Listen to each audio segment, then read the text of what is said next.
Seats. Good morning to all of you, and good morning to all those who have joined us online. So, friends, from today we start our Mission Prelims program, and here in this first class of Indian polity, we'll try to learn the very basics of polity. But keep this in mind that even this section is quite important for the examination, as we will see that nearly 10 questions have been asked from the matter that we will be covering in this class in previous year's question papers. Okay, so this is a revision batch. So keep this in mind that I am assuming that all of you have knowledge of at least basics of polity, right? And therefore, I am trying to enrich that knowledge that you already possess. But having said that, I am following the principle of exhaustiveness, and I'll cover almost every nook and corner of Indian polity. Okay, so relax for now and try to focus on whatever I am speaking about. And then at the end of the class, I'll give you a detailed printed material and that you can go through and you can solve the MCQs on the basis of that material. Okay, here you can scribble whatever you want to. If you feel something is important, you can scribble that.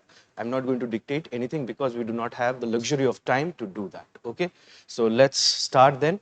Let's start with a very understanding of what is a constitution. You see, there are so many definitions of constitution, but one good definition of constitution is that it is a basic or fundamental law.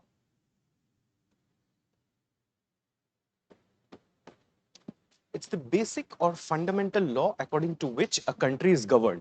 Like suppose you're playing a game. If you're playing a game, there has to be certain rules of the game.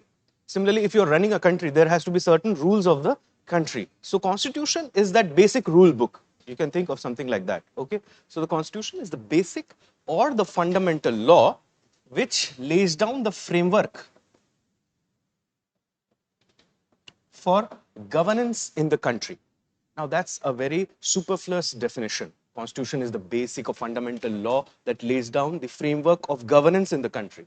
If we try to break that down in more appropriate terms, we can say that Constitution tells us how the state would be, or it gives us an idea about the nature of the state.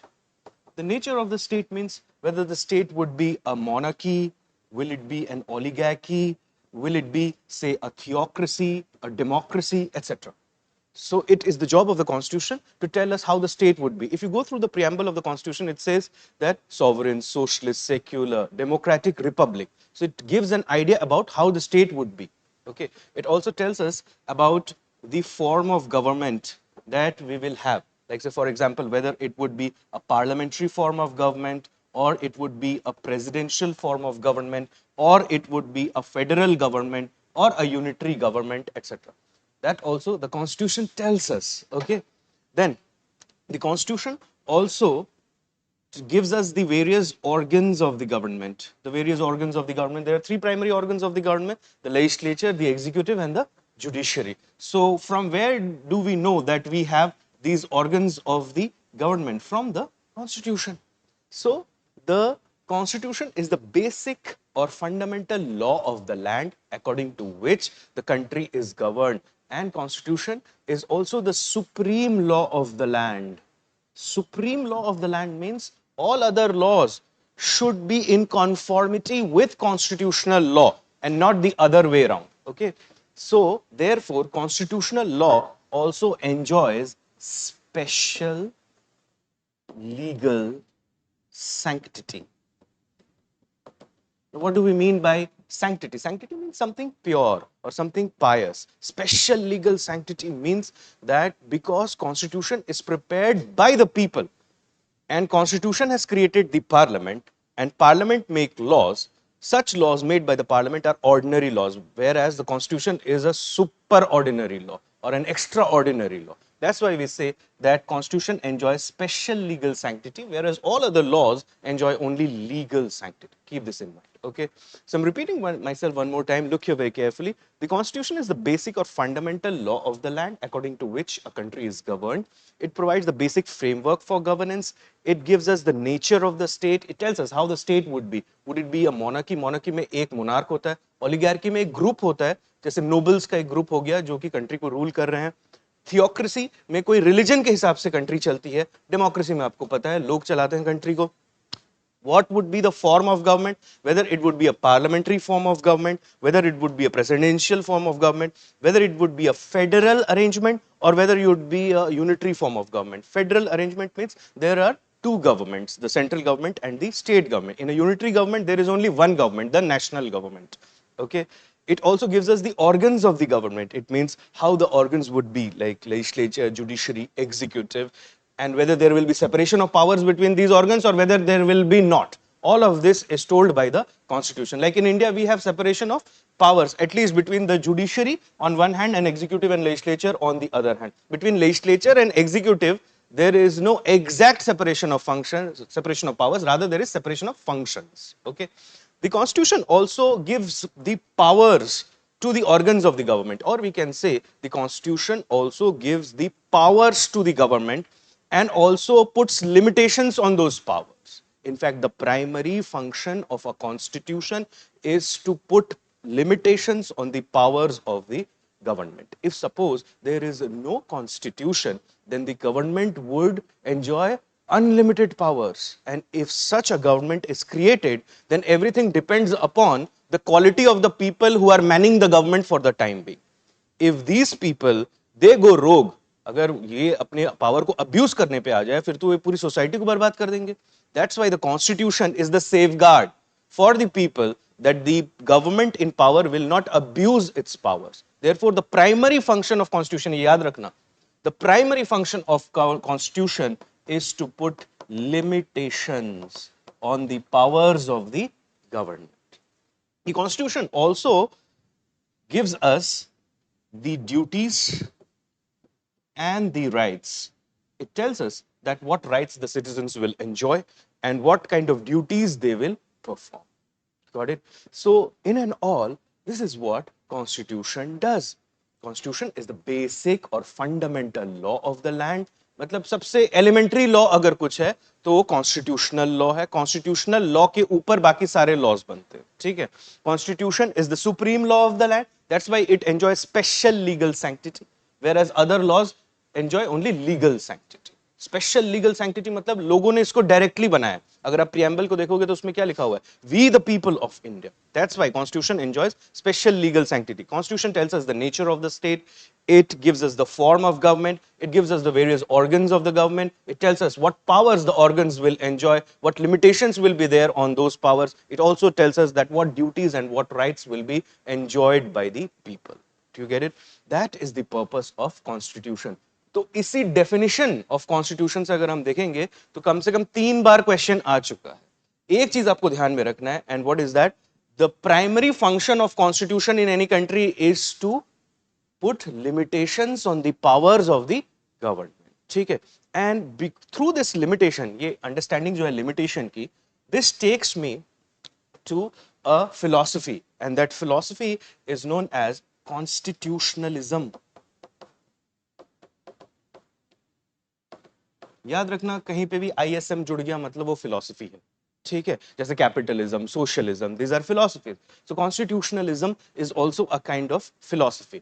Now constitutionalism says that the government will not have unlimited powers. The government will have limited powers. Do you understand that? And all those governments which uphold the philosophy of constitutionalism are known as constitutional governments.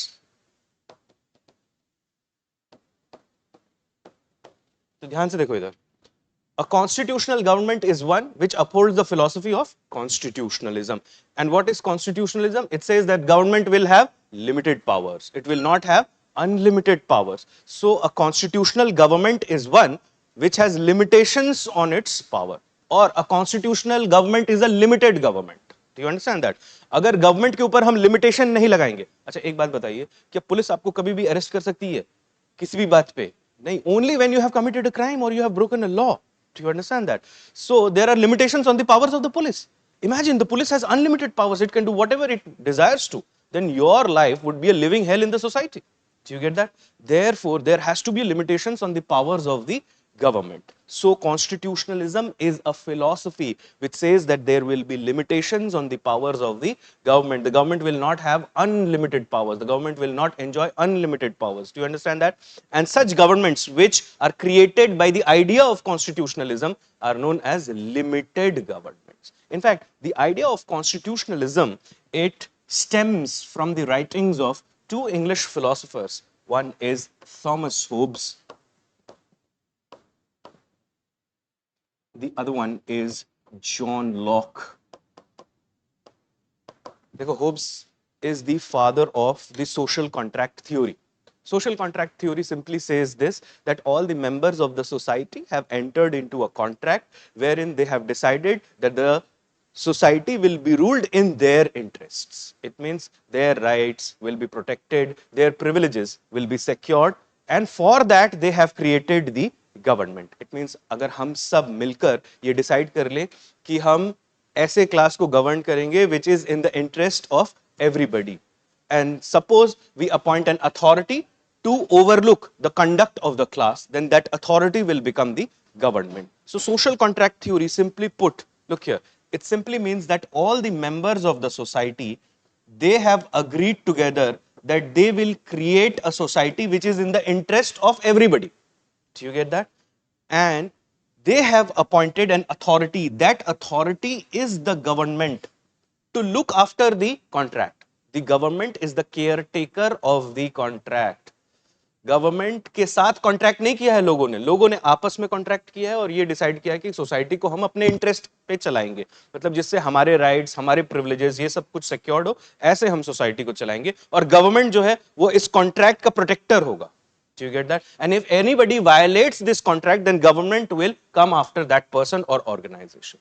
So, क्या लोग government को unlimited power देंगे एक ऐसी situation में? If they give unlimited powers to the government will take out their privileges. Government only have limited powers. और एक duty है गवर्नमेंट की. क्या ड्यूटी है? कि जब भी सोसाइटी में कोई रूल ब्रेक करता है, लॉ ब्रेक करता है, तो गवर्नमेंट उसको will put to his place. Do you get that? So government has limited powers, not unlimited power. So from the idea of Thomas Hobbes, the English philosopher, who is the father of the social contract theory. Social contract जैसे business contract होता है, वैसे society में लोगों ने आपस में एक कॉन्ट्रैक्ट बनाया है कि हम सोसाइटी को अपने इंटरेस्ट के लिए चलाएंगे, और गवर्नमेंट को अपॉइंट किया है ये रखने के लिए कि इस कॉन्ट्रैक्ट को आप बनाए रखिए, इस कॉन्ट्रैक्ट को कोई ना तोड़े. Like in our case the social contract is the constitution itself. Do you get that? And who is the protector of the constitution? Who is the guarantor of fundamental rights? Who is the final interpreter of the constitution? Who is the guardian of the constitution? Supreme Court. And Supreme Court is a part of the government. In fact, the word government actually means executive, legislature and judiciary. लेकिन जब हम उसको popular parlance में use करते हैं तो we only indicate towards the executive, because we use legislature and judiciary for the other two organs. But technically speaking, constitution जब हम गवर्नमेंट की बात करते हैं तो government incorporates 3 organs. It means executive, legislature and judiciary. ठीक है, तो थॉमस होब्स ने ये बोला कि हम सोशल कॉन्ट्रैक्ट के बेसिस पे ही सोसाइटी को चलाएंगे, और अगर ऐसी सोसाइटी बनाओगे तो एक गवर्नमेंट जो बनाओगे जो केयरटेकर होगी कॉन्ट्रैक्ट का, उसके पास अनलिमिटेड पावर्स नहीं हो सकते, लिमिटेड पावर्स ही होंगे. That's why constitutionalism, this idea stems from the writings of Thomas Hobbes. John Locke कौन है? John Locke is considered as the father of liberalism. Liberalism is also a philosophy which says that right to life and personal liberty are the highest of all human rights. इसके साथ कोई compromise नहीं होना चाहिए. तो अगर आपकी liberty के साथ कोई compromise नहीं होना चाहिए, तो आपको क्या लगता है गवर्नमेंट के पास limited powers होने चाहिए या unlimited? Limited powers. Do you understand that? Therefore, putting limitations on the powers of the government, it stems from the ideas of Thomas Hobbes and John Locke. Thomas Hobbes, the father of the social contract theory, and John Locke is the father of liberalism. These two English philosophers, they espouse the idea of constitutionalism, और constitutionalism के basis पे जितने भी government बने हैं उन सबको क्या कहते हैं? Constitutional government. और constitutional government means limited government और unlimited government. Limited government. तो दो चीजें आपको ध्यान में रखनी है इस पूरे टॉपिक से. पहला ये that the chief purpose or the primary purpose of a constitution is to create a limited government or put limitations on the powers of the government. Because if, जैसे कि आप खुद सोच कर देखो, अगर कोई रूल बनाते हैं हम, कोई स्पोर्ट्स कंडक्ट करने के लिए, कोई गेम कंडक्ट करने के लिए, अगर हम कोई रूल बुक बनाते हैं, जैसे आईसीसी का मैनुअल है या फीफा का मैनुअल है, उस पे क्या लिखा हुआ है? उस पे ये लिखा हुआ है कि what the players can't do. Do you understand that? There are limitations on it. And you have to follow the rules. And if anybody violates the rule, then what happens? Then that person is suspended for, say, 2 matches or shown a red card and thrown out of the game. And who does that? The officials. The officials are the government. वो rule book जो है वो constitution है, और players जो हैं वो आप समझ सकते हो जनता है. Do you get that? That's how a country is governed. तो दो चीजें आपको ध्यान में रखनी है, that the chief purpose of the constitution is to put limitations on the powers of the government, and a constitutional government means a limited government. It does not mean a unlimited government. यहां तक बात clear है? हम देखेंगे कि यहीं से question आया हुआ है पिछले कई सालों में. ठीक है? So is that thing clear? Let's move forward and let's try to understand the next important topic. The next thing is, what is the meaning of state and how is it different from nation? यहां से भी question आ चुका है एक बार, and I'm expecting कि आगे भी आ सकता है, क्योंकि philosophical questions अब आने लगे हैं even in preliminary examination. ध्यान से देखना इसको. A state is an association of people, and this association of people is created by law. That could be constitutional law or ordinary law. Constitutional law is that law which enjoys special legal sanctity, whereas ordinary law only enjoys legal sanctity. It's an association of people living within a geographical region under an organized government. Organized government means which has different organs like judiciary, executive, etc. And all organs have good hierarchy. जैसे आप executive में देखोगे तो उसमें hierarchy है. जैसे president है, prime minister, फिर cabinet minister, फिर minister of state, ऐसे hierarchy है. So that's an organized government, and that organized government is not under the control of any outside power. It means that is an independent government, और ऐसे independent government को हम क्या कहते हैं? Sovereign government. Sovereign means which does not fall under the control of any outside power. It means the government is neither a dominion nor a dependency. Do you get that? That's a sovereign government. A sovereign government is one which is internally supreme and externally free. That's a sovereign government. So what is a state? Look here. A state is an association of people by law which occupies a geographical region or area, आप चाहे कुछ भी बोल लो, and which lives under an organized government which is sovereign in nature. It means which is not under the control of any outside power. Do you get that? Now, what is nation? A nation is a community of people. It's a community of people, and it is not an association by law, but it is an association where people identify themselves with one another on the basis of one or more shared features. Like, say, for example, one common language, or one common religion, or one common ethnicity, or say one common history, और भी कुछ हो सकता है. Do you understand that? So a nation is a community of people where people identify with one another on the basis of one or more shared features. Now this feature could be language, religion, ethnicity, history, social norms, etc. Do you get it? अब ध्यान से देखो एक चीज. A state is a legal and political entity, whereas a nation is, it is an emotional, psychological, cultural or historical entity. समझ में आ रहा है? Nation राष्ट्र है, whereas state राज्य. Do you understand that? And nation state is a combination obviously of these two.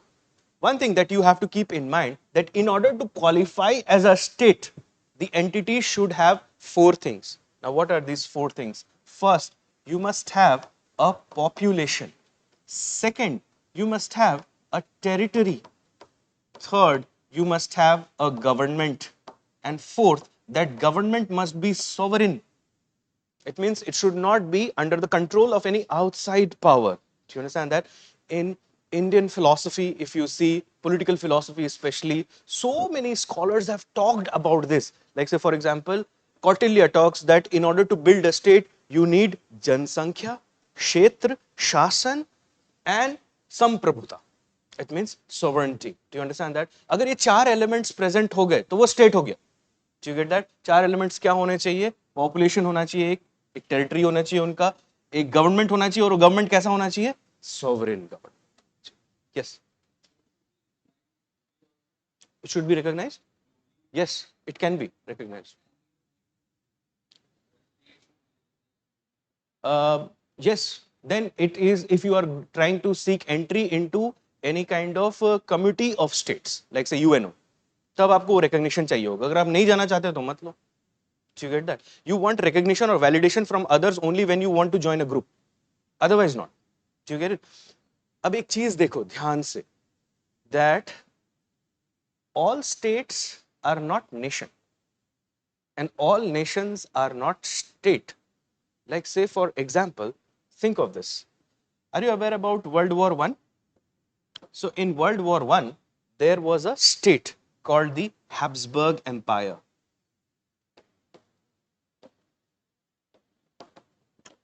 इसमें दो nation थे, ऑस्ट्रिया और Hungary. Remember? So it was a state but not a nation. Similarly, think of this, that think of say the Indian nation under the British rule. Did we have a sovereign government under the British rule? No, we were not a state, but we were definitely a nation. समझ में आ रहा है? States are built and states die with time, but nations survive. Nations have a longer life than state. Always keep this in mind. या जैसे कि आप ऐसे देख लो, कुर्द्स के बारे में सोचो. आज जो कुर्द्स है, they think that they have a nation called Kurdistan. Do you understand that? But the Kurds, they are spread over nearly 4 countries. Iran में मिल जाएंगे आपको, इराक में मिल जाएंगे, ये टर्की में भी है और सीरिया में भी. तो ये खुद को एक नेशन समझते हैं, लेकिन क्या इनके पास अपना स्टेट है? Do you understand that? Another example could be the Balochis. The Balochis also call themselves as nation, but they are spread across Pakistan, present day Pakistan and Iran. और अभी ईरान और पाकिस्तान में कुछ टेंशंस भी हुआ है, अगर आपको पता होगा तो. It is around somewhere around this region. You get that? जहां पे वो टेंशंस या क्रॉस फायरिंग हुई है. So think of this, all nations are not state and all states are not nation. Keep this in mind. ठीक है? कई बार एक स्टेट नेशन से बड़ा हो सकता है. जैसे कि सोचकर देखो, USSR. USSR was a state which had several nationalities under this. Kazakhstan, Uzbekistan, ये सब उसी के अंदर थे ना, USSR के अंदर, Russia. So a state could be bigger than a nation. Similarly, a nation could also be bigger than a state. Think of the Korean nation. Korea is actually a nation, but there are 2 states in it, North Korea and South. समझ में आया?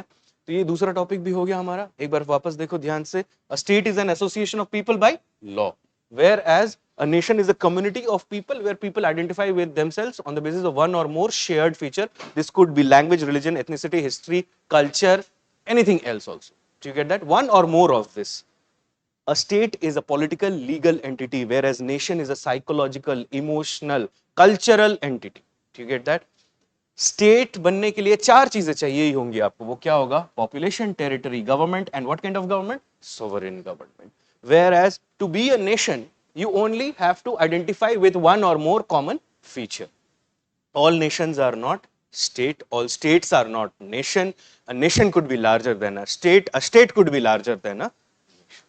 समझ में आ गई? ये बात समझ में आ गई सबको? चलो. So then let's move to let's try to understand that how can we classify constitutions. Constitutions can be classified either on the basis of their age, as young constitution, old constitution, They can also be classified on the basis of the form of government that they are creating, like say for example federal constitution, unitary constitution. But सबसे अच्छा classification अगर करना है constitution का जिसमें सब कुछ समझ में आ जाए, that is to divide the constitution into written and unwritten constitution.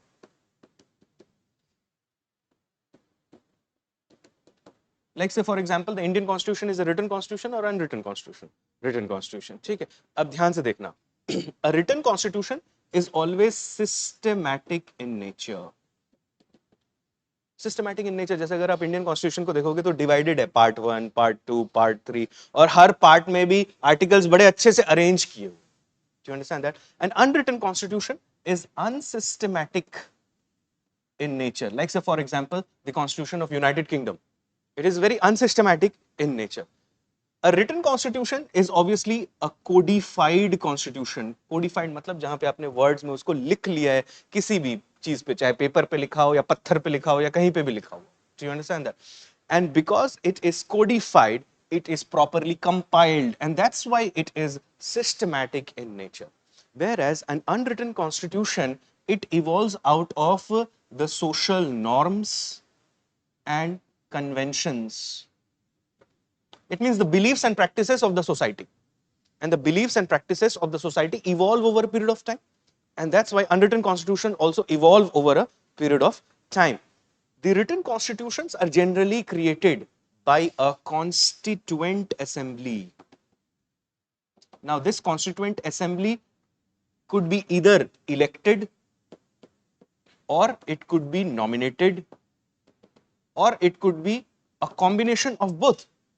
जैसे जो इंडियन कॉन्स्टिट्यूएंट असेंबली जो ओरिजिनली प्रोपोज्ड थी under the cabinet mission plan of 1946 had this kind of an arrangement, partly elected and partly nominated. I'll talk more about that. But look here, a constituent assembly could be elected or nominated or both, and this election could also be a direct election or indirect election. This constituent assembly is made out of the representatives of the people who then deliberate and discuss how the constitution should be. Then they create a bill or draft of the constitution. Then they pass that draft like laws are passed in the parliament. Do you understand that? और जब law होता है, introduce होता है, तो उसे क्या कहते हैं? Bill. और जब वो pass हो जाता है तो वो क्या बन जाता है? Act. And this process is known as what? Enactment. Do you understand that? Therefore, written constitutions are also known as enacted constitutions. और कोई भी law जब pass होगा तो किसी एक दिन pass होगा, उसकी एक date होगी ना. That's why written constitutions, they carry a date on which they were enacted or adopted. Like say for example in our case 26th of November 1949 preamble बोलता है ना, do hereby adopt, enact and give to ourselves this constitution. Whereas unwritten constitution जो society के practices या beliefs पे based है, आपको क्या लगता है सोसाइटी के belief किसी एक दिन आते हैं या over a period develop होते हैं? Over a period. That's why you do not have any particular date in those constitutions. These constitutions are known as evolved constitutions. They evolve over a period of time. They do not carry a particular mark of a date. So you keep that in mind. Also, look here very carefully that in written constitution, there is a clear separation between constitutional law and ordinary law. Because in written constitution, there exists constitutional supremacy. Constitutional supremacy मतलब constitution सबसे ऊपर है. Constitution ने बनाया है legislature, executive और judiciary. So because constitution is the supreme, therefore constitutional law must be different from the laws that are created by the legislature. So there is a clear separation between constitutional law and ordinary law. Whereas under unwritten constitutions, we have parliamentary supremacy. It means the legislature is supreme. The legislature has created the constitution, and then the constitution might have created the judiciary and the executive. But what is supreme there? Parliament. Like in UK, what is supreme? Parliament is supreme. In India, what is supreme? Constitution is supreme. क्या Supreme Court Constitution से भी ऊपर है? नहीं. Do you understand that? But in UK or United Kingdom, the Parliament or the British Parliament is omnipotent. It can do everything that is humanly possible on earth. Do you get that? So, other laws are also made by the Parliament, and Constitution is also made by the same Parliament. That's why there is no difference between constitutional law and ordinary law. Under what? Under unwritten constitution. Under written constitution, there is definitely a separation between constitutional law and ordinary law. और अभी मैंने आपको बताया था special legal sanctity and legal sanctity. इसका relevance कहाँ पर है? Written constitution में या unwritten constitution में? Written constitution. Because in unwritten constitution, there is no separation between ordinary law and constitutional law. Also look here, that these constitutions, they could be written constitutions, they could be rigid or they could be flexible. Rigid constitution मतलब जिसको amend करना थोड़ा मुश्किल है, और flexible मतलब जो कभी भी amend हो सकता है. और क्योंकि constitution में, जैसे कि हमारे constitution में आप देखोगे, there is a doctrine called the doctrine of basic structure. उसमें कुछ elements आते हैं, उसको क्या parliament amend कर सकती है? नहीं कर सकती. It means there are limitations on the powers of the amending powers of the parliament. Do you understand that? तो या तो फिर ये rigid हो सकता है या तो flexible हो सकता है. हमारा कैसा है? It is a mix of both rigidity and flexibility. Whereas unwritten constitution में अगर मैं बोलूं कि पार्लियामेंट पे लिमिटेशन है, वो कॉन्स्टिट्यूशन के कुछ पोर्शंस को नहीं अमेंड कर सकती क्योंकि वो बेसिक स्ट्रक्चर में आता है, फिर पार्लियामेंट सुप्रीम कैसे हुआ? जो सुप्रीम है वो तो कुछ भी कर सकता है. So you get that? So these constitutions, can they be rigid? No, they cannot be rigid. They has to be necessarily flexible. ये ध्यान रखना. Whereas written constitutions, they could be rigid or they could be flexible. The state that written constitutions create, they could be either federal state or they could be unitary states. Do you get that? Federal state क्या होता है? Where there are two governments, the national government and the government of the states. और unitary state क्या होता है? जिसमें सिर्फ एक गवर्नमेंट होती है. उस गवर्नमेंट को क्या कहते हैं? National government. फेडरल स्टेट में दो सेट ऑफ गवर्नमेंट्स होते हैं, central government and state government. कई बार सेंट्रल गवर्नमेंट को क्या कहते हैं? Federal government. और स्टेट की गवर्नमेंट को क्या कहते हैं? Government of the units. You understand that? Whereas unitary state कैसा होता है? जहां पे सिर्फ एक ही गवर्नमेंट होती है, जिसे कहते हैं नेशनल गवर्नमेंट. और आपको पता है कि अगर पार्लियामेंट सुप्रीम है, और क्या पार्लियामेंट कोई ऐसा सब्जेक्ट हो सकता है, लेजिस्लेचर का कोई ऐसा सब्जेक्ट हो सकता है जिसमें पार्लियामेंट लॉ ना बना सके? हो नहीं सकता. जैसे इंडिया में अगर आप देखोगे तो there is a schedule in the constitution, 7th schedule, which divides the subjects of legislation into 3 lists: union list, state list and concurrent. state list के subject पे parliament generally speaking law बना सकती है क्या? कुछ exceptions तो हैं India में, पर generally speaking law बना सकती है क्या? नहीं बना सकती.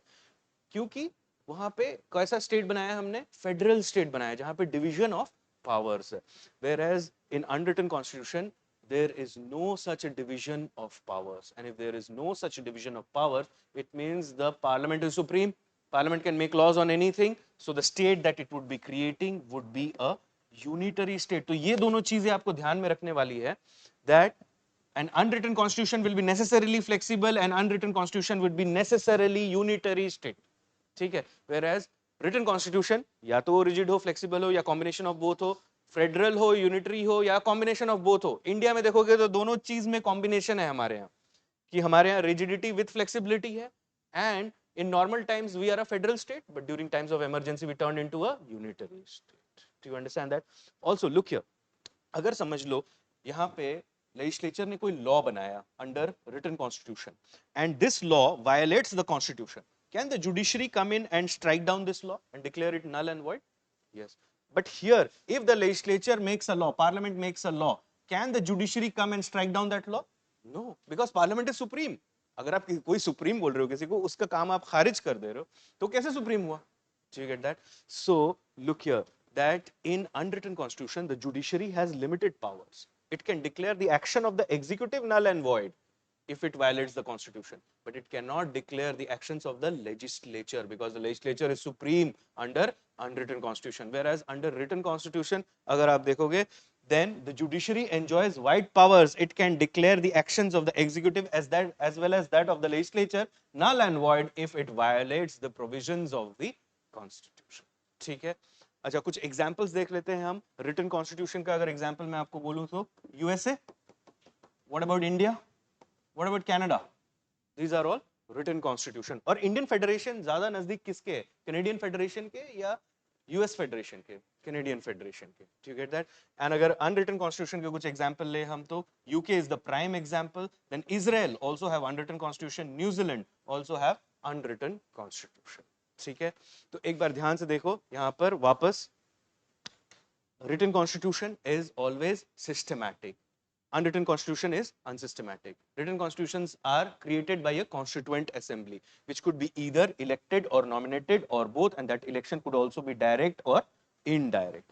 एक चीज और ध्यान रखो, written constitutions are enacted constitution because they come into existence on a particular date and they are passed by the constitution like laws are passed by the parliament. Whereas unwritten constitutions are based on norms and conventions that evolve over a period of time. That's why they are known as evolved constitutions. Written constitutions could be rigid, could be flexible, could be unitary, could be federal, but unwritten constitutions are always flexible and very unitary in nature. Do you get that? Also, keep this in mind. एक बार ध्यान से देखो that in written constitutions, the judiciary enjoys wide powers, whereas under unwritten constitution, the judiciary has only limited powers. Judiciary under an unwritten constitution is helpless before the parliament, because under unwritten constitution what is supreme? Parliament is supreme. ठीक है? अच्छा, इन दोनों cases में हम एक चीज तो जरूर बोल सकते हैं that the constitution is an organic law. ये ध्यान रखना. Organic law का मतलब क्या होता है? Organic law मतलब वो law which has more interpretations with the passage of time. Like अगर हम देखेंगे Indian Constitution में भी, the Indian judiciary has interpreted the various provisions of the Constitution with the passage of time. Do you get that? जैसे एक organ होता है या कोई organism होता है, आप ऐसे सोच कर देखो, कोई species है, goes through young, mature and old stages. So constitutions are also young constitution, mature constitutions and old constitutions. So constitution is also known as organic law. तो ये बात clear हो गई written constitution और unwritten constitution की. Let's try to understand now that what is a federation. While presenting the draft constitution in the Constituent Assembly, Dr. Babasaheb Ambedkar said that the Indian Constitution, yes, go on, if there is a question here.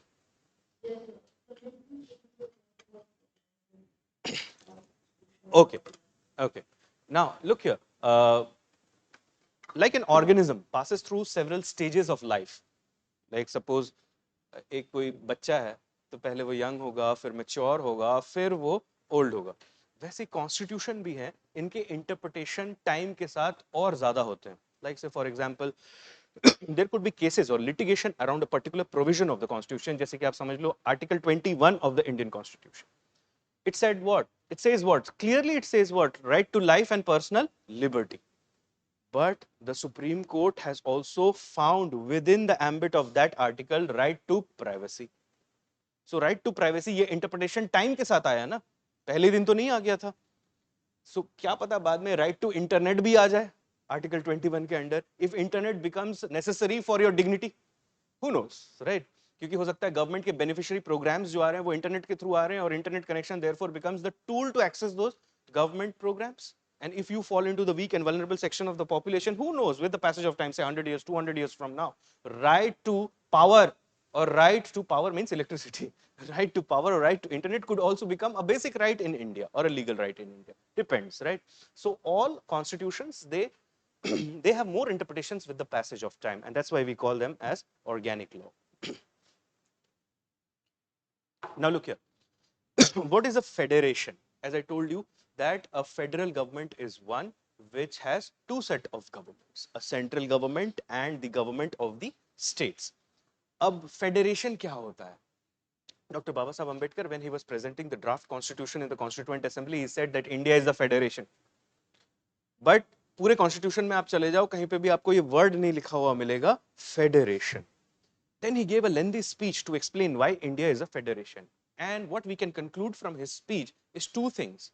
First is that the Indian Federation is not the result of an agreement between the units. It means between the states.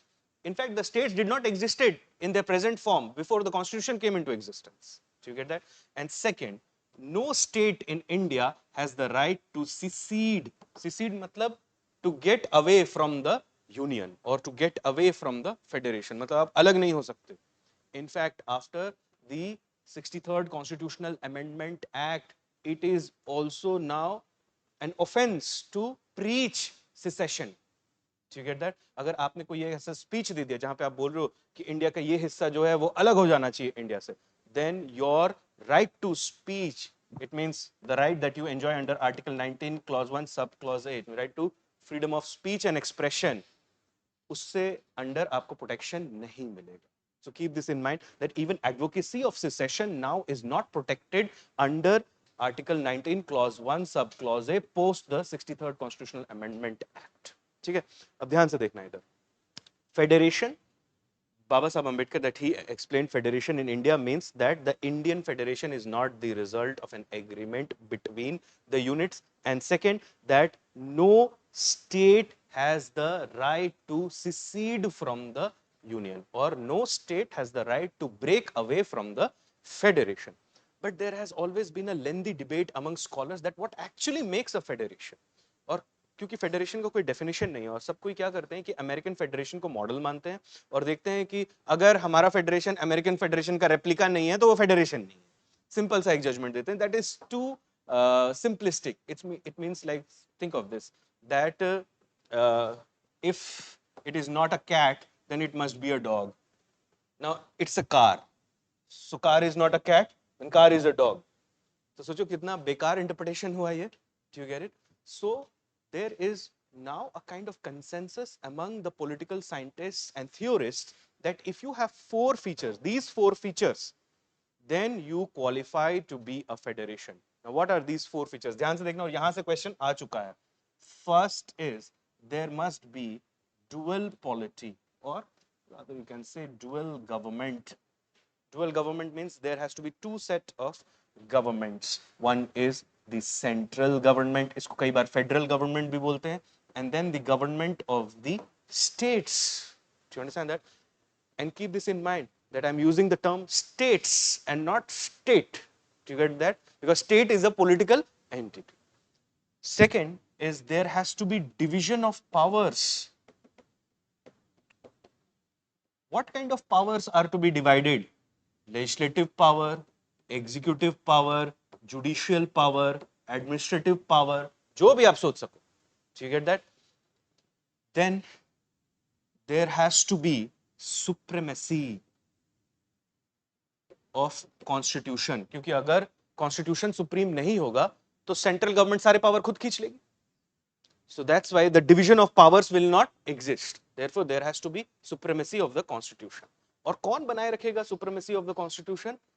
The judiciary. That's why the judiciary should be dependent on executive or independent of the executive.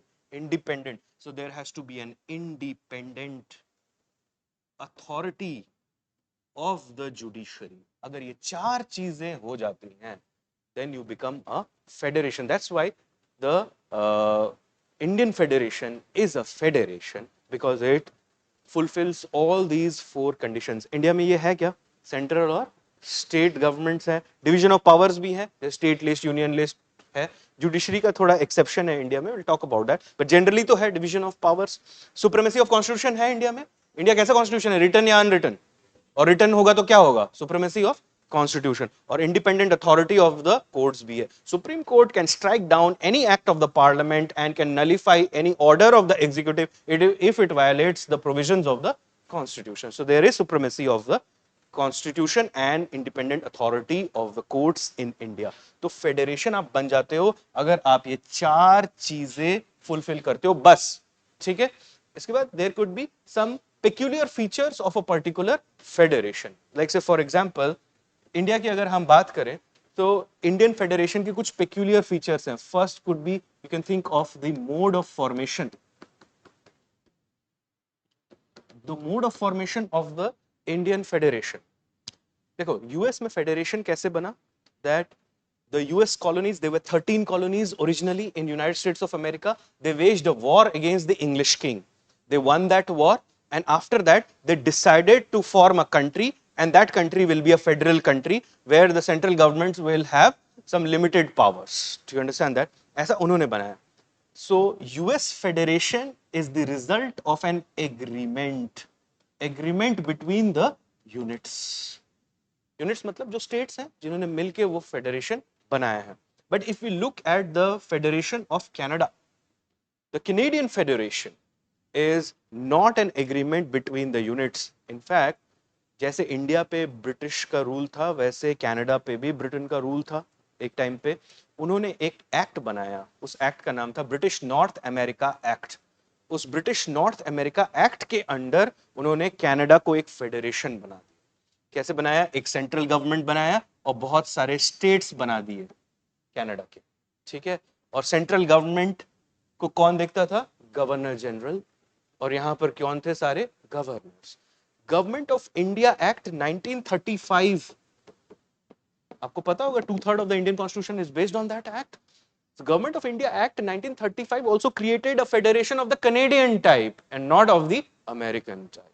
Do you get that? And because 2/3 of the Indian Constitution is borrowed from the Government of India Act, that's why we say that Indian Federation is similar to the Canadian Federation. Do you get that? In India, the states neither existed in their present form nor enjoyed any sovereignty before the formation of the federation. But in USA, the states were independent and they also enjoyed sovereign powers before the federation came into existence. In fact, the US federation is where the states have fused together and formed the federation. Do you understand that? Whereas in Canadian federation or the Government of India Act 1935 में जो federation बना था, उसमें एक British law ने federation बना दिया किसी दूसरी कंट्री में. You get that? The federation that we have now is created under which act? The federation that we have, is it created under Government of India Act 1935? No, it is inspired from the Government of India Act 1935. It is created by the Constitutional Act or the Constitution. Do you understand that? So जो government of India act के under जो federation बना था और जो हमारा अभी का फेडरेशन है, उसमें एक बेसिक फर्क तो ये है कि government of India act 1935 was passed by the British parliament, whereas the Indian constitution is made by the people of India. We the people of India give to ourselves this constitution. ऐसा लिखा हुआ है ना. And in the government of India Act 1935, जो princely states थे उनके लिए optional था फेडरेशन ज्वाइन करना, लेकिन जो ब्रिटिश प्रोविंसेस थे उनके लिए कंपलसरी था फेडरेशन ज्वाइन करना. ये बात ध्यान रखना, इससे क्वेश्चन आ सकता है. That in 1935 the federation that was created, the British provinces, it was mandatory on them to join the federation, but the Indian states it was, or the princely states जिसको कहते हैं, उनके लिए क्या था? ऑप्शनल था. तो प्रिंसेस ने ज्वाइन किया था क्या federation? They never joined it. Do you understand that? In fact, it was also exclaimed by a British officer or the Governor General in office. He said that the princess lacked federating spirit. इसलिए उन्होंने कभी federation को join ही नहीं किया. तो जो federation बना था 1935 के बाद, आपको पता होगा 1937 में Congress ministries came to power and 28 months of Congress rule happened. तो ये कैसे बने थे ये government? Under the government of India act 1935. और ये फेडरल गवर्नमेंट ही था, लेकिन उस फेडरेशन में कौन नहीं थे? Indian princes, because that was the policy of the British divide and rule. They wanted to create islands of British legacy in Indian subcontinent so that the country never unified together. ठीक है, तो ये एक चीज है Indian federation का. अगर आप देखोगे एक पिक्यूलियर फीचर ये हो जाता है, mode of formation, that the Indian federation, is it the result of an agreement between the units? No, it is not the result of an agreement between the units.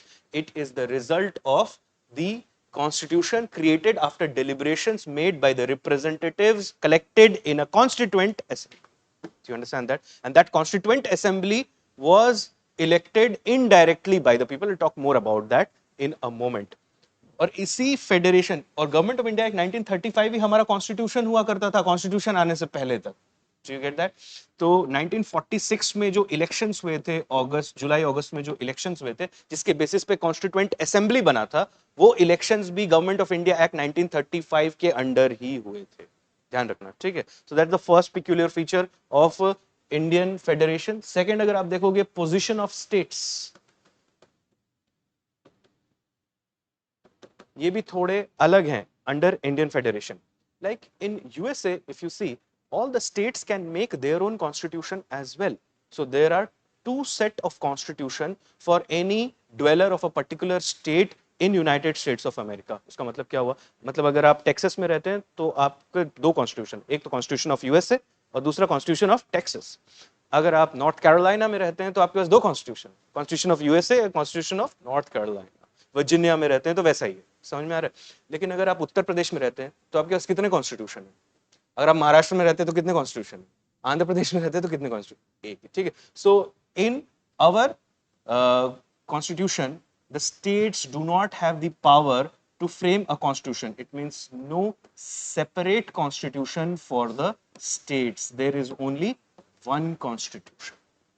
Do you get it? अब देखो USA में सोच कर देखो कि states साथ इकट्ठा आए और उन्होंने फेडरेशन बनाया, तो क्या वो फेडरेशन को पूरी पावर्स दे देंगे, अपने पास कुछ भी पावर्स नहीं रखेंगे? ऐसा तो होगा नहीं। उन्होंने फेडरेशन को सिर्फ उतने ही पावर्स दिए जितने उसको चाहिए। उन्होंने मोस्टली 3 पावर्स दिए हैं अपने फेडरेशन को या अपने सेंट्रल गवर्नमेंट को सारे स्टेट्स में। वो पावर्स क्या हैं? External affairs, defence and communication. और बाकी सारे पावर्स को उन्होंने क्या बोला कि ये स्टेट के पास रहेंगे।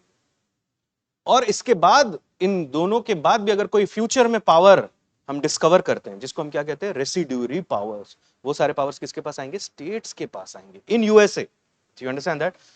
The objectives resolution, which was introduced in the Constituent Assembly on 9th of December 1946 by Pandit Jawaharlal Nehru, also said that the residuary powers in the Indian Federation will go to the states. But ये कब हुआ था? 1946. In 1947, you know, there was partition of the country, और ये realize किया गया कि हमारे सेंटर को strong होना पड़ेगा, because the Fissiparas forces that can break away the country always remained in the country. ठीक है, अभी भी अगर आप देखोगे तो बहुत सारे मूवमेंट्स चल रहे हैं सेपरेशन के तरह जगह जगह पर। That's why we want a strong center to keep the territorial integrity of this land intact. तो इसलिए एक strong center बनाने की बात हुई थी। Therefore, the residuary powers in India are vested in the center, whereas the residuary powers under the objectives resolution ये बोला गया था will be vested in the states, क्योंकि objectives resolution में जो फेडरेशन प्रपोज किया गया था उसमें American principle of residuary power vestment जिसे कहते हैं, या तो फिर इन्वेस्टमेंट ऑफ रेसिडुअरी पावर्स का जो प्रिंसिपल अमेरिका में फॉलो होता है वही वाला फॉलो करने की कोशिश की गई थी इन। You get that? So keep this also in mind. So in India, no residuary powers to the states. ये भी एक टिपिकल फीचर है। अब अगर आप कॉन्स्टिट्यूशन में देखिए, यूएस के कॉन्स्टिट्यूशन में, तो US constitution is often defined as an indestructible union of indestructible units. मतलब अगर जो कैलिफोर्निया स्टेट का जो बॉर्डर है, ना वो चेंज हो सकता है, ना उसका एरिया ज्यादा कम हो सकता है, ना उसका नेम बदल के कैलिफोर्निया को सैलिफोर्निया कर सकते हो आप, without the consent of the Californian legislature. Do you get that? But in India, if you see, there is no guarantee of territorial integrity of the states. मतलब इंडिया का जो आउटलाइन बॉर्डर है वो तो इंटैक्ट है, because no state can secede from it. Even the advocacy of secession is not covered under right to freedom of speech and expression, याद रखना। लेकिन जो इंटरनल मैप ऑफ इंडिया है वो बदल सकता है। Do you get that? Because जो स्टेट्स ब्रिटिशर्स ने बना रखे थे वो स्टेट अपने पॉलिटिकल इंटरेस्ट के लिए बना रखे थे, and not for the development of the people. Like they never recognized the language as a common entity on the basis of which a state could be formed. Later on, we formed the Linguistic Reorganization Commission, and then the State Linguistic Reorganization Act was passed, and that on the basis of that, the states have been reorganized now in the country on the basis of language. So, India mein also there is no guarantee of territorial integrity for the states. तो देखो ये कुछ भी नहीं है यहाँ पे। India में अगर कोई स्टेट का नाम बदलना है, एरिया बदलना है, बाउंड्री बदलना है, तो can parliament do it without the consent of the state? Yes, they can do. And by what majority do you know? Simple majority. And that is also not counted as an amendment to the constitution. Well, talking about amendment, think of this. अगर US में कोई federal feature आप change करना चाहते हो, दो तरह के फीचर्स होते हैं, फेडरल फीचर्स, एक non federal feature. Federal features वो होते हैं जिसमें सेंटर और स्टेट दोनों का इंटरेस्ट है। जैसे कि समझ लो 7th शेड्यूल में मैं कुछ चेंज कर रहा हूँ। 7th schedule talks about the division of legislative powers into union list, state list and concurrent list. तो स्टेट का और सेंटर का दोनों का इंटरेस्ट होगा कि नहीं इसमें? Do you understand that? तो जब फेडरल फीचर को चेंज करने की बात आती है यूनाइटेड स्टेट्स ऑफ अमेरिका में, then you need the consent of at least 3/4 of the states in United States of America. कितने states हैं United States of America में? 50 states. Do you understand that? 3/4 मतलब 75% of the 50 states should say yes to the changes. then only the change can happen in the federal feature. ठीक है, non federal की वहां बात ही नहीं होती क्योंकि स्टेट का अपना खुद का कॉन्स्टिट्यूशन है. So there is one constitution, US constitution, which talks about federal features, and the non-federal features are dealt with the state constitution. ठीक है, but India में अगर आप नॉन फेडरल फीचर्स को चेंज कर रहे हो तो आपको स्टेट से कोई परमिशन लेने की जरूरत ही नहीं है क्योंकि states are not interested in it. और अगर आप फेडरल फीचर चेंज कर रहे हो कॉन्स्टिट्यूशन का, then you need consent of only one half of the state. That would be enough. India में कितने स्टेट्स हैं? 28. अगर 14 ने कह दिया yes to the change, so that will happen. Like say for example GST. अगर उसकी हम ratification लेने जाए, ratification means consent of the state, and states give their consent by simple majority. Do you understand that? Because there is no majority mentioned in the constitution. We'll talk about these things in detail. Don't worry when we go to those sections. आज तो बस एक introduction है. So keep this in mind that no guarantee of territorial integrity, and when we talk about the amendment of the constitution in India, only one half of the states giving their consent will amend the federal features. Non-federal में तो चाहिए ही नहीं consent. ठीक है. US में क्या होता है? 3/4. ऑस्ट्रेलिया में अगर आप चले जाओगे तो वहां पे भी 3/4 है. उसके बाद एक रेफरेंडम भी होता है कि लोग भी उस पर वोट करते हैं. अगर लोग बोलते हैं कि हाँ चेंज करो तब चेंज हो सकता है. Because the Australian Federation and the Swiss Federation, the Federation of Switzerland, is very similar to the US Federation. Keep this thing in mind. अच्छा, एक चीज और देखो कि when we talk about the normal times, there is no emergency in place. Still, you see, the center has a kind of control over the states in Indian Federation, which is missing in the American Federation. Like, say, for what? Think of the governor. Who appoints the governor? The president. And the governor holds office at the pleasure of president. Is there any procedure mentioned in the constitution seeking the appointment or removal of governor? No. कुछ भी नहीं लिखा हुआ है ऐसा. ठीक है. And can the governor reserve a state bill for the consideration of the president? He can. And this reservation power of the governor, is it a discretionary power or a power dependent on his cabinet of ministers? Discretionary powers. Do you understand that? Can the governor reserve a money bill of the state for the president? Money bill of the state for the president. Can the governor do so? Yes, why not? भाई strong center है, सोच के देखो, सब कुछ कर सकते हैं. ठीक है. इनफैक्ट फाइनेंशियल इमरजेंसी के टाइम पे तो कंपलसरी होता है कि सारे मनी बिल्स जो भी स्टेट में पास हो रहे हैं सब रिजर्व कर लो. Do you get it? Because in money matters, center matters. याद रखना हमेशा. ठीक है. तो ये भी हो सकता है. और एक चीज अगर आप देखोगे that in the US Constitution there is equality of representation of all the states in the federal chamber. Federal chamber कौन सा है उनका? Senate. The US Senate. उनके दो houses होते हैं, House of Representatives and the Senate. जैसे हमारे दो हैं, लोकसभा एंड राज्यसभा. हमारा फेडरल चेंबर कौन सा है? राज्यसभा. राज्यों की सभा. Do you understand that? तो हर राज्य को इक्वल रिप्रेजेंटेशन है क्या राज्यसभा में? नहीं. यूएस में कितने स्टेट्स हैं? 50. और हर स्टेट को कितना सीट मिला हुआ सेनेट में? 2. सो द सेनेट्स का टोटल पावर कितना हो गया? 100. तो अब चाहे आप ओहायो से हो या आप समझ लो टेक्सास से हो या न्यू मैक्सिको से हो या वर्जीनिया से हो, डजंट मैटर. आपके स्टेट को कितनी सीट मिली हुई है? 2 सीट. इक्वालिटी ऑफ रिप्रेजेंटेशन, क्योंकि सबने मिलके बनाया है ना, तो कोई अपना राइट्स क्यों छोड़े? बट इंडिया में अगर आप देखोगे there is no equality of representation in the Rajya Sabha of the different states. There are states like Uttar Pradesh which enjoy 31 seats, and there are so many states like Sikkim and all, they have only 1 seat. So that's also a peculiar feature. There is no equality of representation in Rajya Sabha. ये तो है position of states under the Indian Constitution. और भी अगर हम typical feature देखने जाएं Indian Federation के, then think about the nature of polity. Nature of polity. When you talk about nature of polity, we mostly mean these things.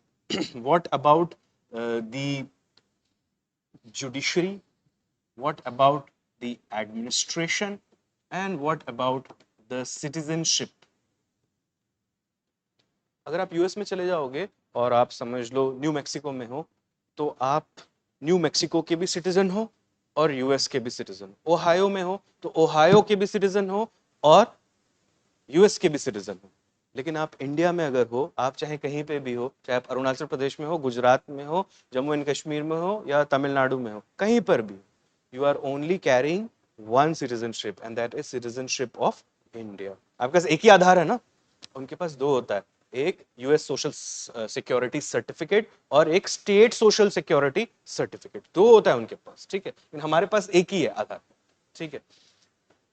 अगर आप देखोगे यूएस में जुडिशरी भी अलग है, जैसे एक सुप्रीम कोर्ट ऑफ यूएसए है and then there are the state high courts.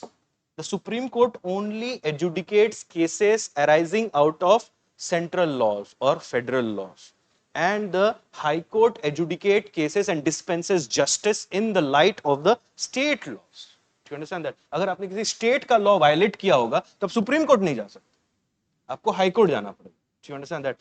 But in India we have an independent but integrated judiciary. When Supreme Court gives its judgment, it not only gives references to central laws but also state laws.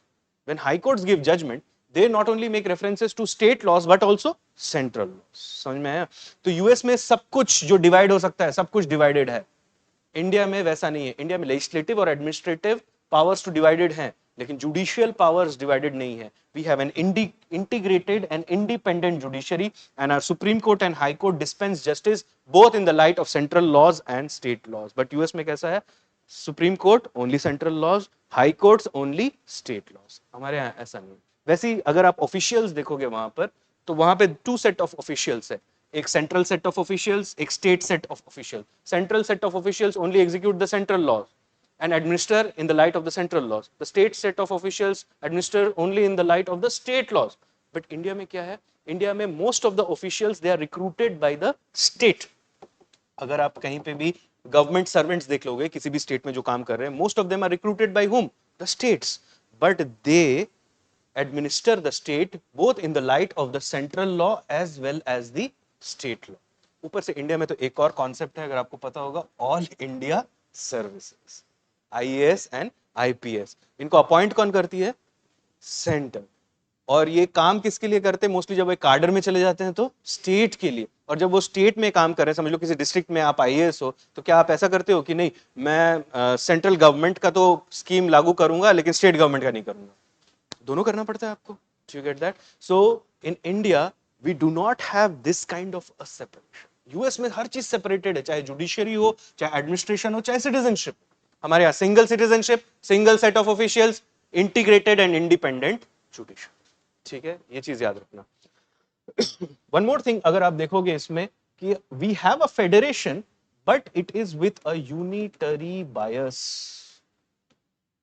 Our federation has a unitary bias, मतलब हम थोड़ा federal arrangement को हमने थोड़ा एक unitary twist दे दिया।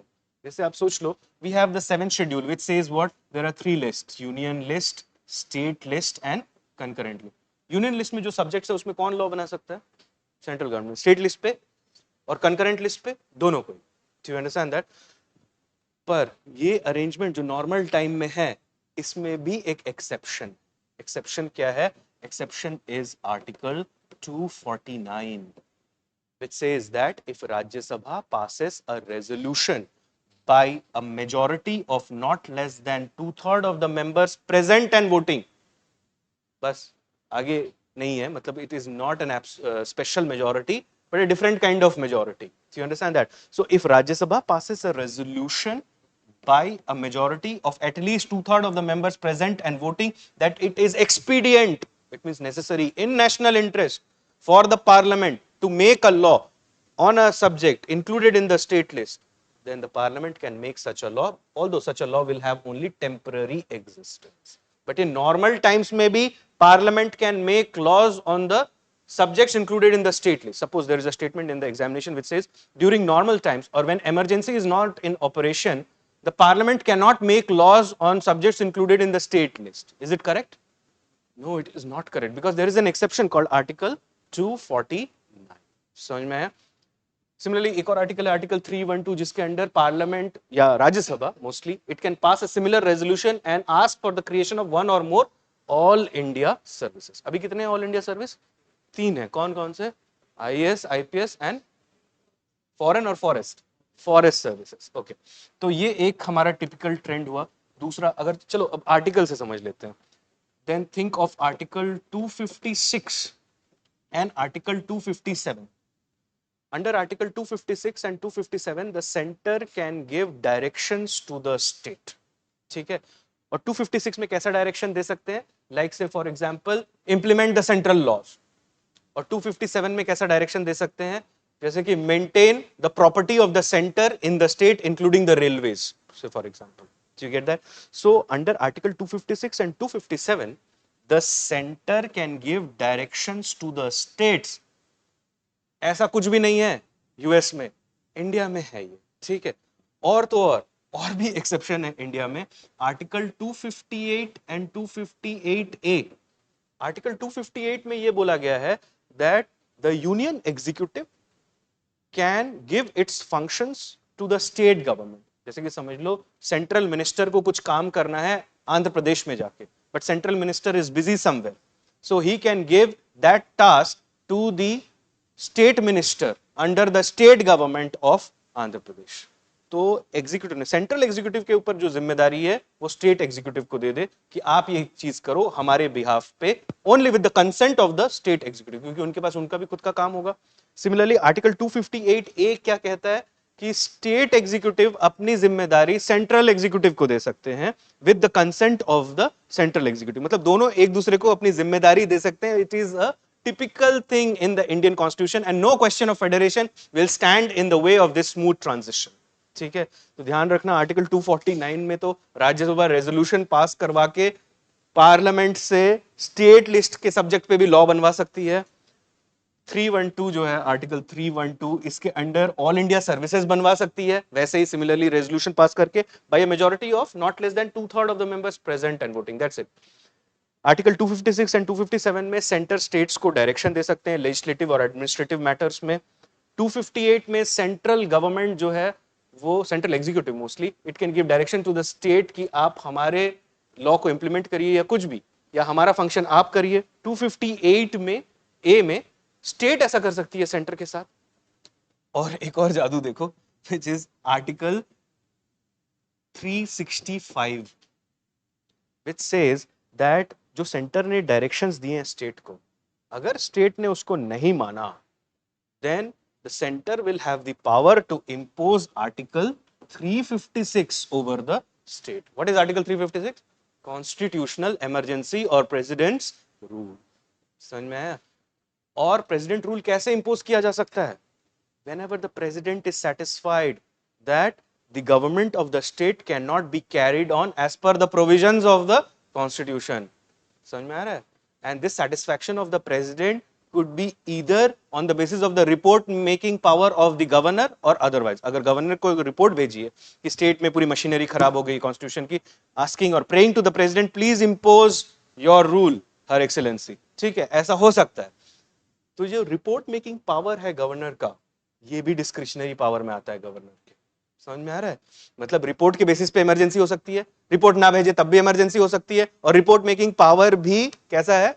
Discretionary power है। मतलब उसमें भी गवर्नर जब वो रिपोर्ट बनाएंगे, he will not be answerable to the state chief minister और हिज काउंसिल ऑफ। तो ये है federation with a unitary bias.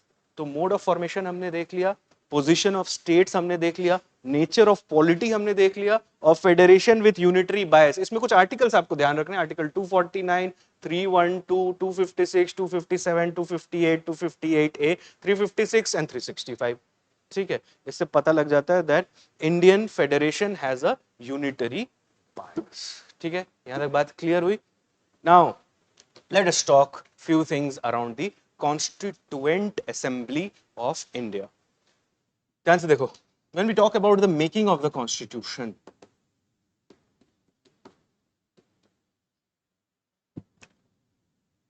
when did we raise for the first time the demand for a constituent assembly?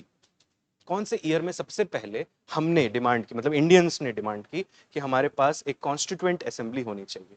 Can you tell me the year? 35 or 34? 35 or 34? It was 1934 when for the first time Manabendranath Roy or M.N. Roy, he raised for the first time the demand for a constituent assembly. ठीक है? And in 1935, it became the official stance of the Indian National Congress. Thereafter, the demand was for a constituent assembly. लेकिन याद रखना, Nehru report में उससे पहले ही fundamental rights की बात हो चुकी थी. 1928 Nehru report created under the all party conference, और जो ऑल पार्टी कॉन्फ्रेंस ने जो कमिटी बनाई थी, that was headed by Pandit Motilal Nehru. That's why it is known as Nehru report. But anyhow, that will take us to modern India. Don't worry about it. Look here. तो 1934 में सबसे पहले M.N. Roy बोलते हैं कि हमारे पास एक कॉन्स्टिट्यूएंट असेंबली होनी चाहिए. 1935 में इंडियन नेशनल कांग्रेस इसकी डिमांड को ऑफिशियली एक्सेप्ट कर लेती है और ये डिमांड करना शुरू कर देती है. In 1940, in August 1940, there is something called the August offer. उसमें ब्रिटिशर्स एक्सेप्ट कर लेते हैं इस डिमांड को और बोलते हैं कि हाँ ठीक है, एक कॉन्स्टिट्यूएंट असेंबली आपके लिए हम बनाकर देंगे. And in 1946 the cabinet mission plan actually creates और gives the provisions for the creation of the constituent assembly. उसके लिए अगस्त और जुलाई अगस्त में इलेक्शंस होते हैं and the constituent assembly is created as per these elections. These elections, obviously you can understand, they are done under which act? Government of India Act 1935. तो ये ध्यान रखो कि कॉन्स्टिट्यूएंट असेंबली की सबसे पहले डिमांड मनवेंद्रनाथ रॉय और M.N. रॉय ने की. 1935 में इंडियन नेशनल कांग्रेस ने इसको अपना ऑफिशियल स्टैंड बना लिया. 1940 के अगस्त ऑफर में ब्रिटिशर्स ने इसको एक्सेप्ट किया और 1946 के कैबिनेट मिशन प्लान में कॉन्स्टिट्यूएंट असेंबली को प्रपोज किया गया. The original constituent assembly that was proposed was to have 389 members. Out of these 389 members, 296 were to be from British provinces, whereas 93 were to be from princely states. अब ये constituent assembly जो बनने वाली थी, ध्यान से देखना इधर, its character was to be partly elected and partly nominated.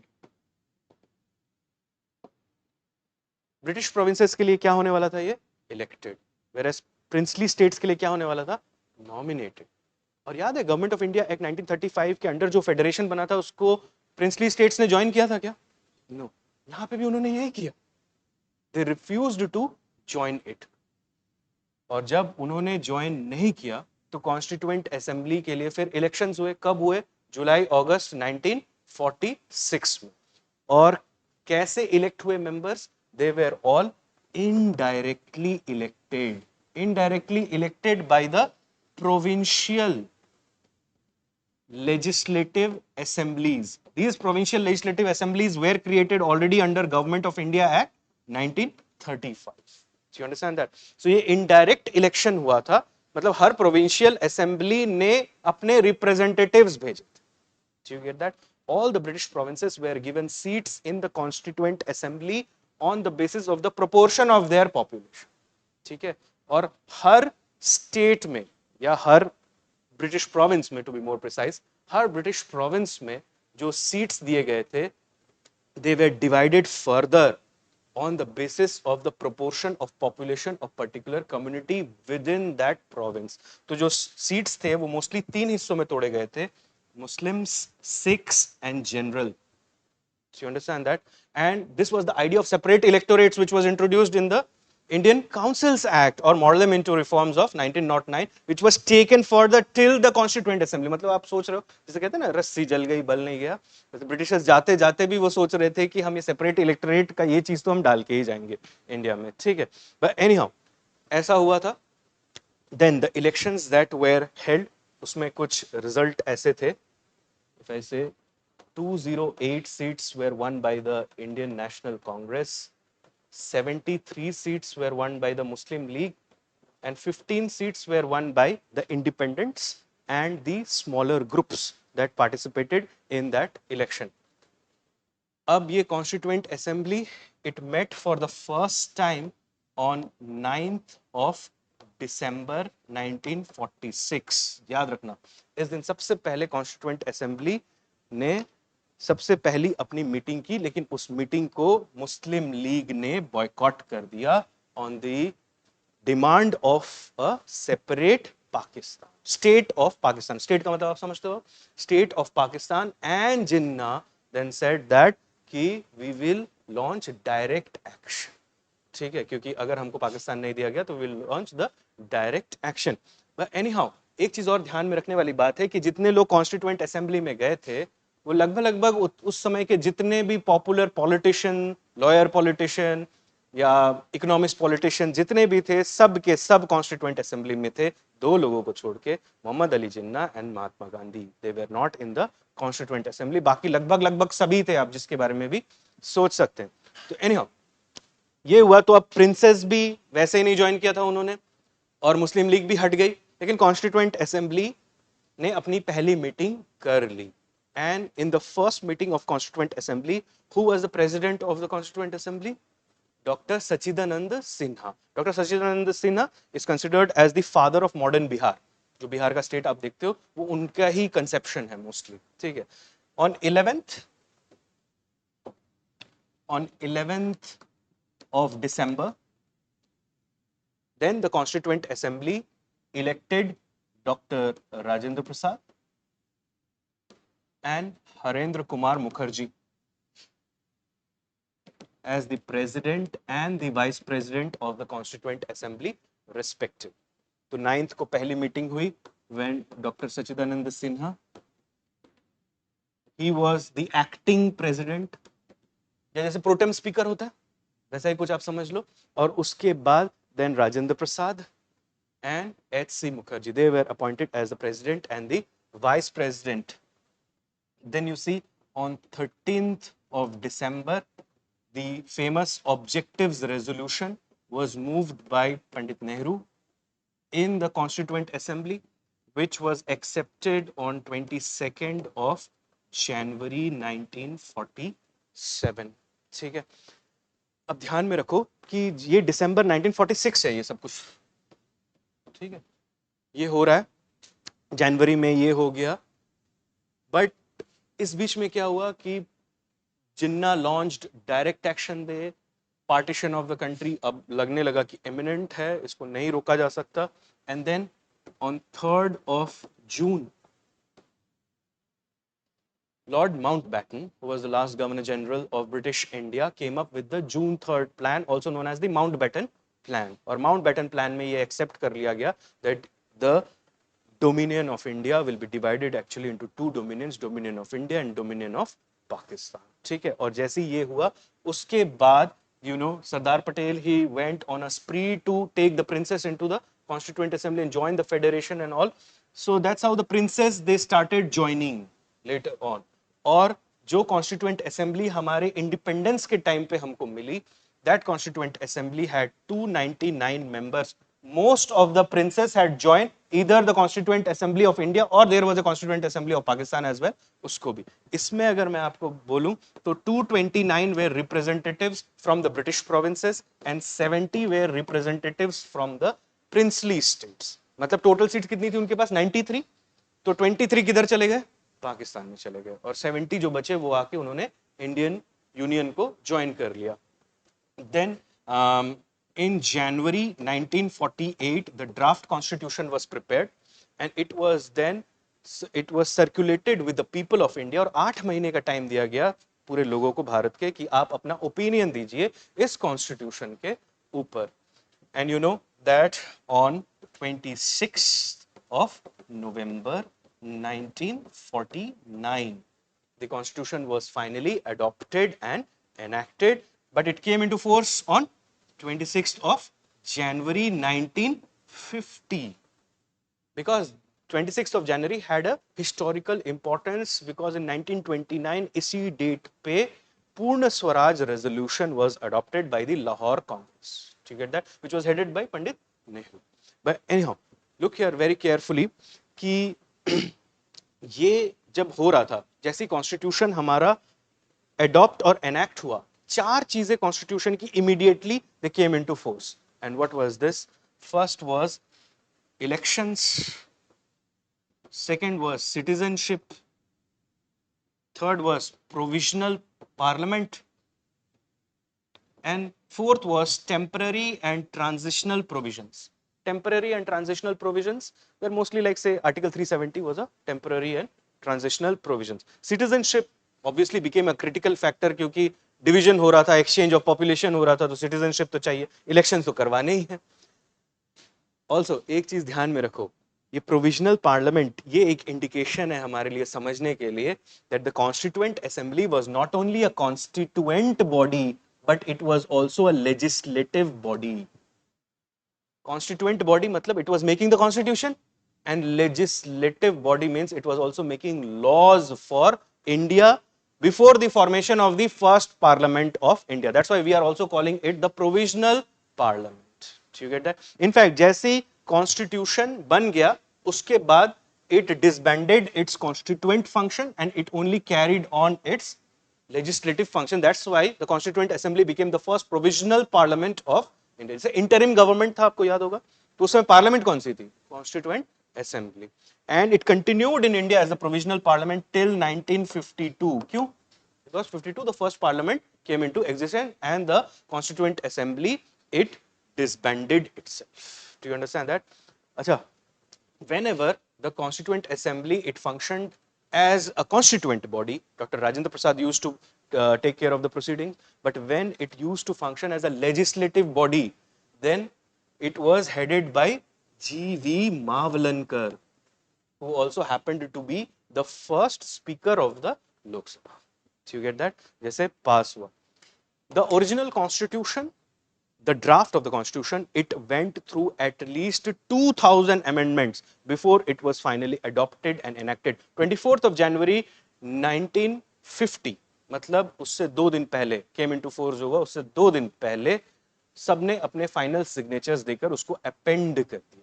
ठीक है कि अब हम सेटिस्फाई हैं इससे, इसको अब एग्जीक्यूट कर देना चाहिए. ये सिग्नेचर एडॉप्शन वाले सिग्नेचर नहीं है, ये सिग्नेचर ये है कि अब इसको आप लागू कर दो. You get it? अब एक चीज और ध्यान से सुनना आप इसमें कि दैट द कॉन्स्टिट्यूएंट असेंबली, ये कॉन्स्टिट्यूएंट असेंबली ओरिजिनली सॉवरेन नहीं थी. क्यों सॉवरेन नहीं थी? Because it was created under the cabinet mission plan, but after independence it became a sovereign constituent assembly. So if there is a question in the examination which says that the constituent assembly which created the constitution of India was not a sovereign body, what is your answer to that? It was not a sovereign body. It was a sovereign body because it declared its sovereignty. All the members of the constituent assembly were directly elected by the people of the British provinces. No, they were indirectly elected through the provincial legislature. एक बार ये question आ भी चुका है. That members of the constituent assembly were indirectly elected. ठीक है. Princess को मिला था क्या रिप्रेजेंटेशन constituent assembly में? Yes. And how they had to give their representation through nomination. क्या उन्होंने दिया जून 3rd प्लान के पहले? नहीं. जून 3rd प्लान जैसे माउंटबेटन का प्लान आया उसके बाद सब धीरे धीरे ज्वाइन करने लग गए और most of them join. Right? So at the time of the independence, or the dawn of the independence, we had a strength of 299 in the constituent assembly. तो आप इसको कंपेयर कर लो आज के लोकसभा के सीट्स से, तो आपको पता लग जाएगा कि उस समय पर मिलियन कितने सीट्स थे, और आपको उसमें इंडियन स्टेट्स को हटाना पड़ेगा. ठीक है, क्योंकि कुछ स्टेट्स बाद में भी ऐड हुए हैं. ठीक. So this is what you have to keep in mind. अब इससे बहुत सारे क्वेश्चन आए हुए हैं.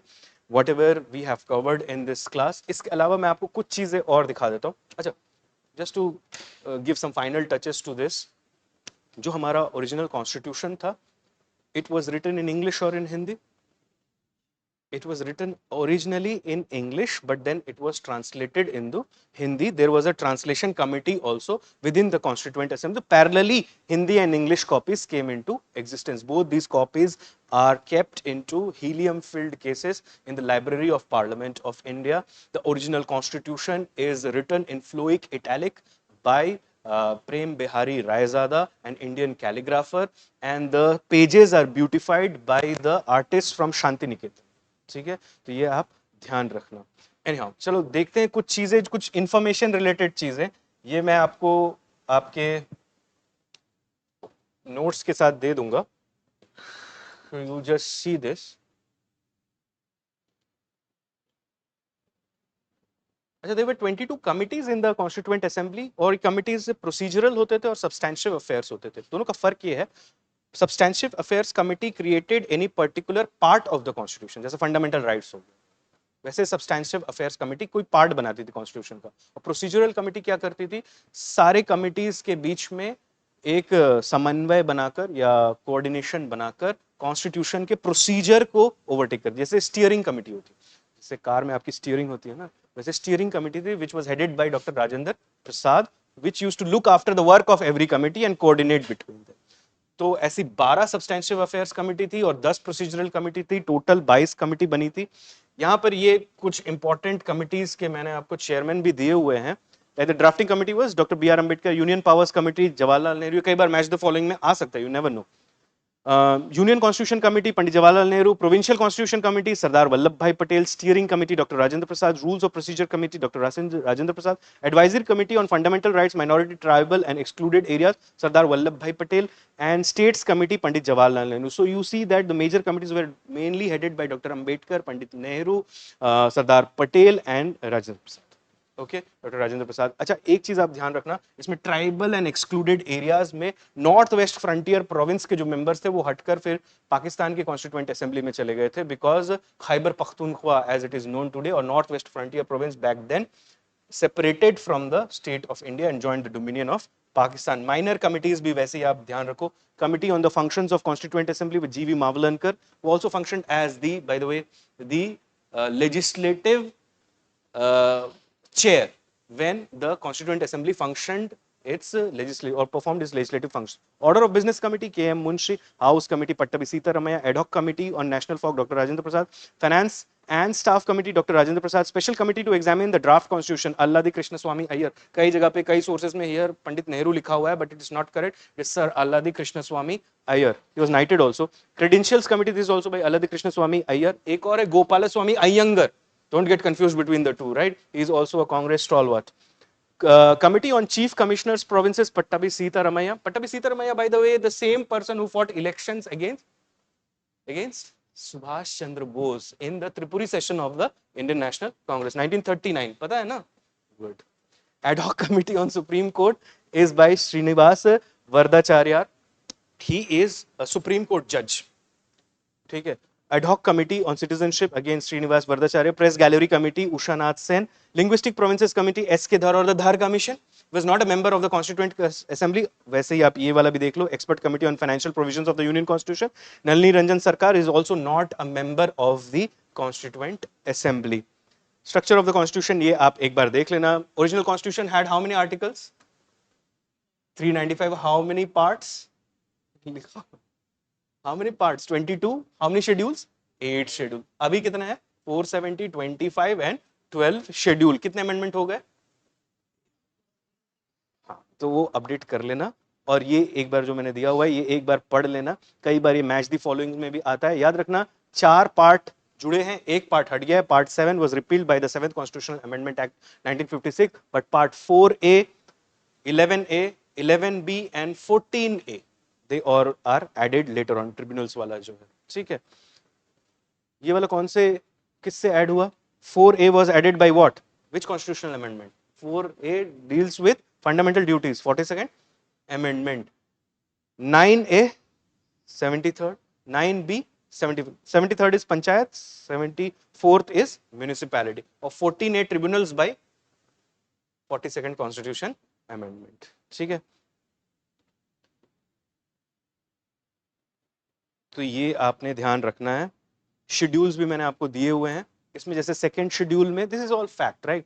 तो ये हो सकता है that second schedule covers the emolument allowances privileges and so on of which of the following. तो ये 9 लोग हैं, ये आप ध्यान रखना कि इससे कुछ ऑप्शन आ सकता है कई बार. और आजकल यूपीएससी तो ऐसे देती है ओनली 1, ओनली 2, ओनली 3, ऑल या नन, ऐसा जो भी है.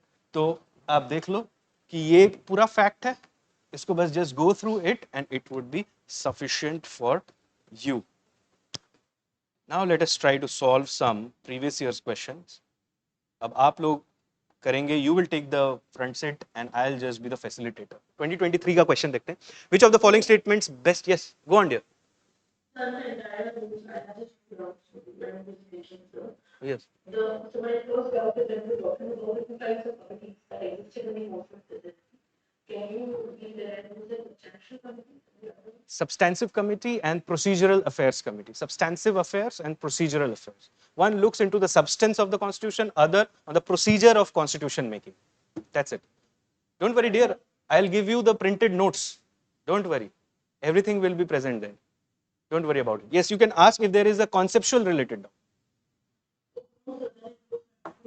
Okay. Okay. चलो ये वाला देखो. Which one of the following statements best reflects the chief purpose of the constitution of a country? It determines the objective for making of necessary laws. It enables the creation of political offices and a government. It defines and limits the powers of the government. It secures social justice, social equality, and social security. What do you think? ठीक है, वही है answer. देखते हैं कितने solve कर पाते हो. Consider the following statements in respect to Constitution Day. Statement 1. The Constitution Day is celebrated on 26th November every year to promote constitutional values among citizens. सही है. Statement 2. On 26 November 1949, Constituent Assembly of India set up a drafting committee. हो सकता है क्या? उस दिन तो adopt हो गया. ड्राफ्टिंग कमेटी बहुत पहले बना होगा. So statement 2 is incorrect. Statement 1 is correct. So the answer turns out to be C. 1 is correct and 2 is incorrect. चलो तीसरा देखो. Constitutional government means 2021 में आया हुआ है. A representative government of a nation with federal structure, government whose head enjoys nominal powers, a government whose head enjoys real power, a government limited by the terms of the constitution. Limited government. ठीक है, तो ये भी सही है. चलो. Which one of the following in Indian polity is an essential feature that indicates it is a federal country or it has a federal character? The independence of the judiciary is safeguarded. The union legislature has elected representatives from the constituent units, means states. The union cabinet can have elected representatives from regional parties. The fundamental rights are enforced by courts of law. Federation का क्या है? चार चीजें बोली थी मैंने आपको. Dual government, division of powers, supremacy of constitution and independence of judiciary. तो क्या होगा इसका आंसर? Independence of judiciary. चलो फिफ्थ क्वेश्चन देखो. Which one of the following best defines the term state? याद है ना? State क्या था? Association of people with geographical territory, organized government and outside any control. So a community of persons permanently occupying a definite territory independent of external control and possessing an organized government. हो गया? बिल्कुल same statement आया है and it is given in one of the standard books of polity. बिल्कुल उठा के वही statement दे दिया. Obviously बाकी है नहीं. A constitutional government फिर से आया है 2020 में. Constitutional government by definition is a limited government. Question number 7. Which one of the following reflects the most appropriate relationship between law and liberty? अच्छा एक बात बताओ, अगर कॉन्स्टिट्यूशन ना हो तो सोसाइटी कैसी होगी? लिबर्टी किसी की गारंटी हो सकती है? So if there is no law there is no liberty. ये एकदम फैक्ट है. ठीक है. So for this the answer becomes if there is no laws there is no liberty. Because if there is no constitution, no social contract, then there cannot नॉट any एनी guarantee of sustenance of liberty. So the most appropriate answer for this was slightly philosophical. If there are no laws, there is no liberty. Question number 8. Which one of the following is not a feature of Indian federalism? There is an independent judiciary in India. है क्या? Powers have been clearly divided between center and states. है? 7th schedule में हुआ है. The federating units have been given unequal representation in Rajya Sabha. है? It is the result of an agreement among the federating units. ठीक है. This was asked in 2017, very recently. Question number 9. Consider the following statements. 2014 में पूछा हो गया है. A constitutional government is one. देखो कितनी बार पूछा जा रहा है. Is one which places effective restrictions on individual liberty in the interest of the state authority. Places effective restrictions on the authority of the state in the interest of the individual liberty. समझ में आया? तो इसका answer क्या होगा? Only 2 या B. And the last one for the day. With reference to Indian history, the members of the Constituent Assembly from the provinces were directly elected by the people of those provinces, nominated by the Indian National Congress and the Muslim League, elected by the provincial legislative assemblies, selected by the government for their expertise in constitutional matters. It was elected by the provincial legislative assembly. याद रखना कुछ special personalities, doctor Sachchidanand Sinha, doctor Rajendra Prasad, Harendra Kumar Mukherjee, sir B.N. Rao, who is the constitutional advisor to the constituent assembly. जो draft constitution बना था वो लिखा उन्हीं ने था, ठीक है.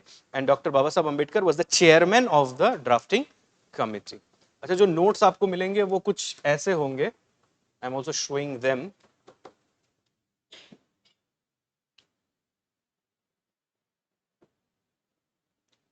Okay, this is how the notes would be. You can find almost everything that I have spoken of in the class. You will find it. So this is exhaustive in nature. अगर आप ये भी पढ़ते रहोगे तो भी आपकी polity अच्छे से हो जाएगी. जो अभी मैंने बोला है सब कुछ है इसमें. So just go through these notes and then you have the questions also attached to them. Then you have the PYQs भी आपको आंसर के साथ इसमें मिल जाएंगे. So that would be enough for your practice. और फिर आपको मैंने 10 क्वेश्चन दिए हैं जो आपके MCQ हैं, जो मैं अभी यहाँ डिस्कस नहीं करने वाला, आपको वो खुद करने हैं, ठीक है. So that is it, my dear friends. I see you in the next class. Thank you very much.